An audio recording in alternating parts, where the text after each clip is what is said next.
Hola, soy María Rubio, mamá, maestra de infantil y profe de yoga para niños. Y hoy, desde una persona apasionada por la educación a otra, te compartiré las claves para entender bien qué es eso del desarrollo de la personalidad.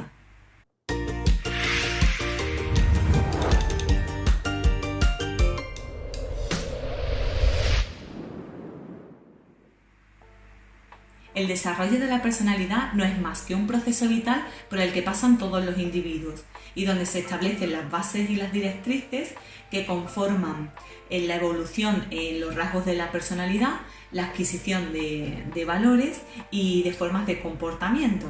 Todo esto de una forma organizada y que va a perdurar en el tiempo.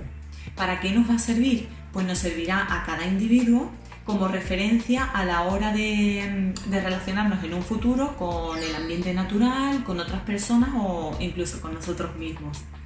Este desarrollo se caracteriza por ser bidireccional. Por una parte, se va a desarrollar una parte más interna nuestra, que le llamamos herencia genética y tiene que ver con el temperamento, y por otra parte se va a desarrollar una parte más contextual o externa que le llamamos la parte ambiental y va a tener más que ver con las experiencias individuales que cada uno tenga.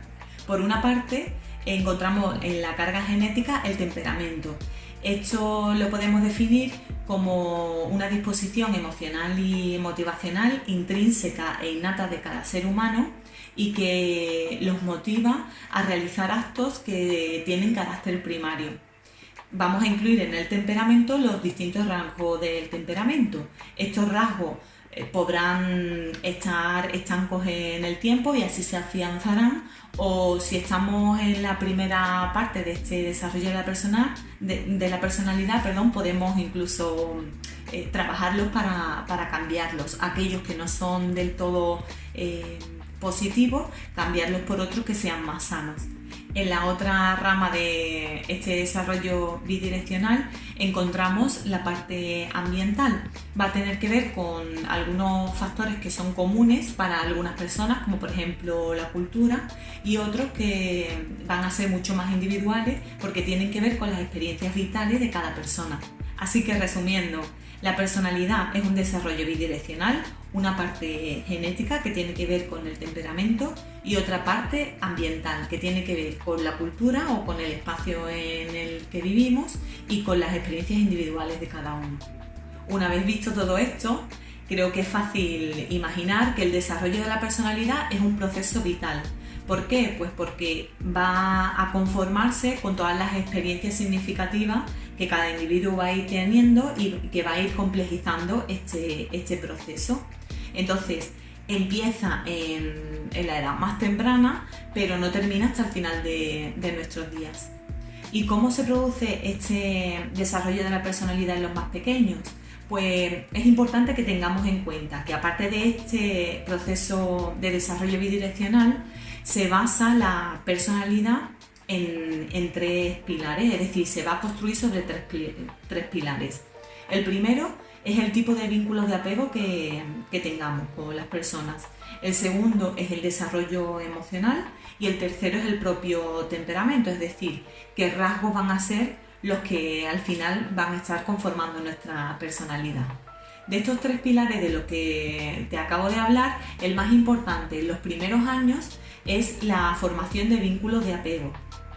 Estos vínculos de apego se van a establecer con el cuidador principal o con varios adultos referentes y va a tener tres componentes. El primer componente es las conductas de apego, el segundo es el esquema mental que ellos se van a hacer sobre estas relaciones y el tercero son los sentimientos que van a derivar de estas conductas y de estos esquemas mentales que ellos van a adquirir sobre este tipo de relación. ¿Y qué funcionalidad tiene esta elaboración de los vínculos de apego? Pues por una parte van a permitir un desarrollo adaptativo del área emocional que va a ser muy positivo porque en un futuro van a poder establecer relaciones afectivas sanas, bastante horizontales y funcionales, y esto les va a permitir crear una personalidad bastante ajustada. Y por otra parte es muy importante porque se van a sentir muy seguros para explorar el medio en el que se encuentran.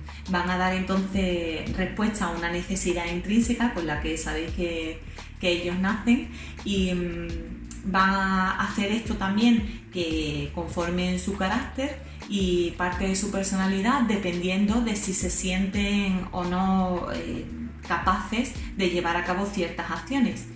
¿Por qué es tan importante? Porque van a través de la exploración del medio a conocer cuáles son sus limitaciones y sus capacidades. ¿Y cómo va cambiando el apego? Pues normalmente va a tener que ver con la capacidad que tiene el bebé para identificar a las personas que están cuidándolo. Por eso en los 2 primeros meses, que realmente no identifica muy bien las personas que están alrededor suya, apartando el tema de la madre, que por supuesto sabe que es ella, pues tiene una buena predisposición para la interacción social en general. A partir de los 6 meses va notando ciertas diferencias entre los cuidadores cotidianos y los que no, entonces ya va mostrando una predilección por aquellos que están con él más tiempo. A los 8 meses tiene lugar la llamada angustia de los 8 meses y suele mostrar rechazo por aquellas personas que no forman parte de su círculo más cercano. Yo personalmente también creo que como empiezan a gatear es una estrategia que usa la naturaleza para que la cría no se aleje de sus cuidadores. A partir de los 2 años ha comenzado un gran cambio en esa función simbólica de la que hablaba Piaget y ya son capaces de saber bien que el objeto permanece aunque no sea visto, entonces no sienten esa sensación de abandono y les ayuda a ser un poco más independientes en ese aspecto y aparte surge como una gran necesidad de una aprobación social y por eso también vuelven a estar mucho más abiertos a esas interacciones sociales. Y entre los 4 y 6 años ya a ellos les encanta estar cerca de sus coetáneos, de sus iguales y por eso se afianza ese momento en el que dejan de estar un poco más apegados a la familia y se abren a otros círculos como puede ser la escuela o las ludotecas o sitios donde haya otros niños de su edad. La autonomía empieza poco a poco a formarse en los 2 primeros años, pero sobre todo en la parte en la que empiezan a ya formarse su autoconcepto como persona diferente a la que tengo delante y cuando va desapareciendo esa dependencia afectiva de la que hablábamos antes de aprobación por el adulto. Entonces va surgiendo una necesidad en ellos de experimentar el mundo de una forma más independiente. Cuando descubren que pueden tomar decisiones con respecto a los valores, las normas y las propias experiencias que han tenido hasta ahora, se empeñan en tener experiencias individuales en las que no participe el adulto. Les encanta tomar aquí sus propias decisiones. Esto les lleva muchas veces a sentir momentos de gran frustración, porque aún a veces no son capaces de hacer ciertas cosas y están en esa ambivalencia entre la dependencia del adulto para llevar a cabo ciertas tareas, pero el deseo tremendo de quererlo hacer por ellos mismos. Entonces aparecen las tremendas rabietas y actitudes que lo único que nos pretenden comunicar es que aunque no son todavía capaces de hacer ciertas cosas, ellos quieren hacerlas solos. Es un proceso delicado en el que hay que encontrar el equilibrio entre los límites y las normas que marca el adulto, guiando y orientando en los procesos y las capacidades que ellos tienen en estos espacios de autonomía. Es para nosotros como padres y como educadores un momento delicado porque tenemos que marcar claro unos límites y unas normas, pero dejarles también la libertad necesaria para que se vayan desarrollando en estas tareas autónomas. Mi tip para este tipo de situaciones es ser capaces de encontrar el equilibrio entre esta libertad que le damos o estos espacios de sí, como se suelen llamar, para que ellos vayan practicando esta autonomía y por otro lado ser capaces de encontrar nuestro papel de guías y orientadores en estos procesos para no invadirlos demasiado, pero que sepan que estamos ahí para cuando necesitan en algún momento nuestra ayuda. Por supuesto, creo que no tengo que decir que espacios adaptados tanto a sus necesidades como a sus capacidades van a promover esta autonomía infantil. Hemos dicho que esta autonomía se va a empezar a conformar cuando empieza la formación del autoconcepto. ¿Y qué es el autoconcepto? El autoconcepto es la descripción que nos hacemos de nosotros mismos. ¿Cómo se forma? ¿Dónde empieza? Empieza cuando el niño o la niña se dan cuenta, con ya la permanencia del objeto, de que siguen siendo el mismo ser durante mucho tiempo. Aquí aparece la identidad existencial y poco a poco se irá conformando la identidad personal. El autoconcepto es la base de esta identidad personal. Un paso más allá de este autoconcepto es la autoestima. La autoestima es la valoración moral que se hace de esta definición que hacemos de nosotros mismos. Normalmente, cuando se valora nuestro propio valor como ser humano, teniendo en cuenta también nuestras capacidades y nuestras limitaciones, se suele crear o construir una autoestima positiva o una autoestima sana. Esto es muy importante y será un factor de protección para posibles futuros desórdenes emocionales o algunas dificultades psicológicas y en algunas dificultades también en la interacción con otras personas.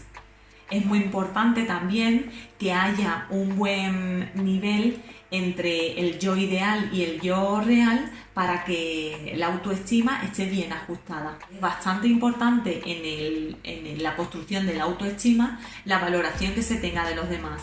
Si bien una autoestima bien conformada está protegida de ciertas críticas del exterior, sobre todo aquellas que no son constructivas, en lo más pequeño hay que tener cuidado porque todavía no tienen esta capacidad de raciocinio o de discriminación de aquello que no tiene ninguna fundamentación. A partir del tercer o cuarto año de vida es muy importante que tengamos en cuenta esa dependencia afectiva de la que hablábamos antes. En los momentos de autonomía es muy importante que no retiremos esa afectividad. Por lo tanto, va a ser imprescindible que llevemos a cabo un estilo educativo en el que combinemos tanto la disciplina como la afectividad o los límites y la comprensión. Cuando ellos hacen cosas de forma autónoma y nosotros seguimos respondiéndoles de forma afectiva, van a aumentar esta autoestima que tienen porque van a sentirse capaces de llevar a cabo este tipo de tareas y además van a sentirse correspondidos afectivamente por el adulto que los cuida. Entonces, sí o sí, su autoestima se elevará. Y ya para resumir, normalmente metemos en el mismo saco a los conceptos de la personalidad, temperamento y carácter, pero realmente hay sutilezas entre ellos. Mientras que la personalidad podemos decir que es el conjunto de rasgos y conductas que están de forma permanente en una persona y guían su forma de pensar, su forma de relacionarse y la expresión emocional que llevan a cabo. El temperamento es la parte genética de todos esos componentes y el carácter es la parte ambiental. Y eso es todo. ¿Os ha quedado un poco más claro qué es todo esto del desarrollo de la personalidad? Os invito a que acompañéis a los más pequeños en este proceso y que os asombréis de cada pequeño paso que vayan dando en esta construcción de la personalidad y a que os hagáis responsables de vuestro propio desarrollo personal. Nada más. Seguidme en las redes, dadle al like por favor y suscribiros si todavía no lo habéis hecho y nos vemos en el próximo vídeo. ¡Hasta pronto!